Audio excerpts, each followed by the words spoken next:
Hi, my name is Daniela and I'm a holiday rental manager from Marbella, Spain. Originally, I'm from the north of Italy, Trieste, but in 1998 I moved to Marbella with my partner Vincenzo because we came here, we fell in love with the place and we decided to make it our home. So we opened up our holiday rental company, Marbella Holidays, and we've been hosting guests ever since. We're passionate travelers, so as well as the accommodation, we offer them advices, experiences, day trips, airport transfers. And another passion of mine, and the reason I'm here today, is women empowerment and entrepreneurship, promoting diversity and inclusion, mentoring the younger generation, and support small businesses, especially the women-owned ones. And how do I propose to do that?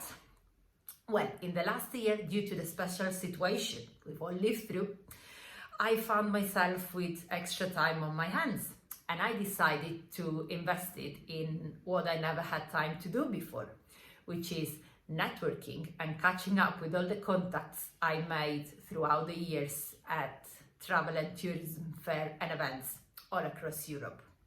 And this is how I got invited to Alessandra's mentoring circles. And those really opened my mind about all the things that could be done to support those in need. And what started as a series of chats to really keep in touch with each other, support each other, giving each other advices, and really a place where we could all talk freely. It started it really became personal and professional relationship. We started following each other on social media and writing to each other daily. And as a result of that, I joined We Raised Up, which is now an intelligence driver career pathing platform dedicated to women and underrepresented group nurtured by community. Raise Up is a 360 degrees personalized career pathing tool powered by technology and fueled by community. I had to read this because it's very long, but what it is a group of girl bosses supporting each other. We're separated in chapters by region or by subject. For example, there is the Spanish chapter, the UK and Ireland chapter, the German chapter, and we've just recently opened up the USA chapter. There is an African one. We're all over the world and we really plan to grow much more, and so we can support women wherever they are. We've also separated chapter by subject. For example, I lead the holiday rental chapter. Then there is another very cool one, which is the female founders one. And there is an education one to support all those young girls just out of university. And as well as that, we have 4 podcasts a week, live events with learning tools. The most special one is revenue hacks. In fact, just today, the 14th of April, is our 1-year anniversary, so they'll have a very special episode celebrating that. Then there is Monday in Spanish, Tuesday in Italian, and Discovery Hospitality that is aimed as showing all the possibilities a career in travel and tourism can give you. So We Raise Up really started as Women in Travel Tech, as very small community. We had a weekly meet and greet to catch up, more or less like the mentoring circles, and is now spread up into a community of 6,000 members in travel and tourism industry from all over the world. We also have a job connector where our members can upload their CVs and the company can advertise jobs. So if you sign up to We Raise Up platform, not only you will get support, help and mentoring, you'll also get exclusive and valuable content to support women in the journey. As well as We Raise Up, because it wasn't enough, I also joined Planet Venus, which is a Spanish platform based in Barcelona, because Barcelona has a large international community. So there are women from all over the world that live in Barcelona that connected together. But thanks to the pandemic, they spread out all over Spain, and I got to know them. They're from all sorts of backgrounds and all sorts of jobs. So what we promote that is women in entrepreneurship through networking and learning.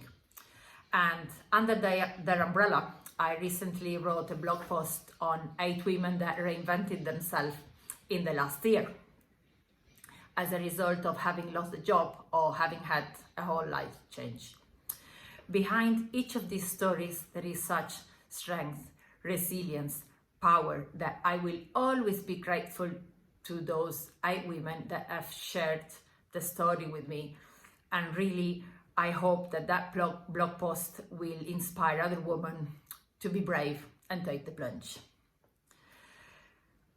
Also, in the last year, I've had the opportunity to mentor a few ladies that have been made redundant as a result of the pandemic, and they felt really lost. And what really they needed is somebody to talk to, somebody to tell them everything will be all right. This is how you can go on. There is always hope, there is always light at the end of the tunnel.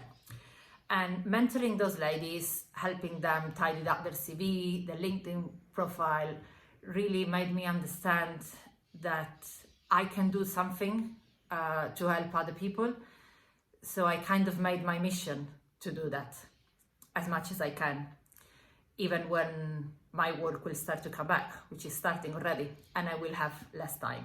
So this is something I will really make myself do. And mentoring younger generation, that's another thing I'm really passionate about, because I have an 18-year-old daughter who's just starting out in life. She's blonde and bright, and she was born in the right place in the world, so she'll be fine. But what about all her friends that are not so pretty, are not so bright?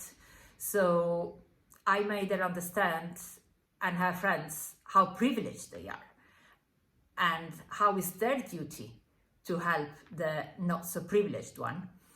And it's really fills my heart when I see them talking to other girls and telling them, you are enough, you have to love yourself, you don't need anybody else in your life to feel full.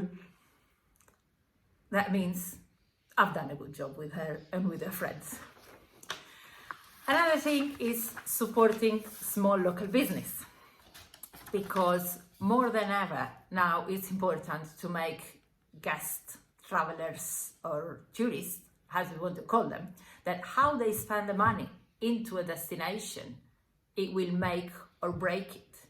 It makes a huge difference if you book a small boutique hotel, a small apartments, or a 5-star all-inclusive resorts. Because I've seen tremendous stats, not so much about Europe, but more about the Caribbean, for example. People that book a 5-star all-inclusive resort and spend a certain amount of money there, not even 10% of the money they spend stay in the destination. So that is not right. So I've written another blog post in June last year, when tourism starting to come back, to make our guests understand that instead of going for a frappuccino, we all know where, it's better to go in the old town to a small cafe, have a pastry, or have churro with chocolate, which is something very Spanish.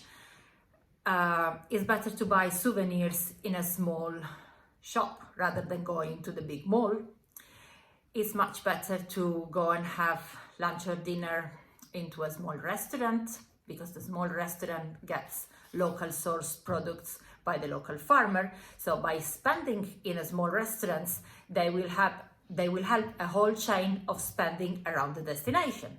So next year and the following one and the following one, the small places they love so much and that makes our destination so characteristic will still be here. Of course, there is a lot of more work to do about this, and I'm talking constantly with the tourist board to do something at Marbella level. But of course, each of us that host anywhere in the world, we should try and make our guests understand that spending in small local businesses is the way to do to help the economy. We are a people's industry. We love people. We're in this because we love people. People buy from people. And it's very, very important to support each other so that we can carry on.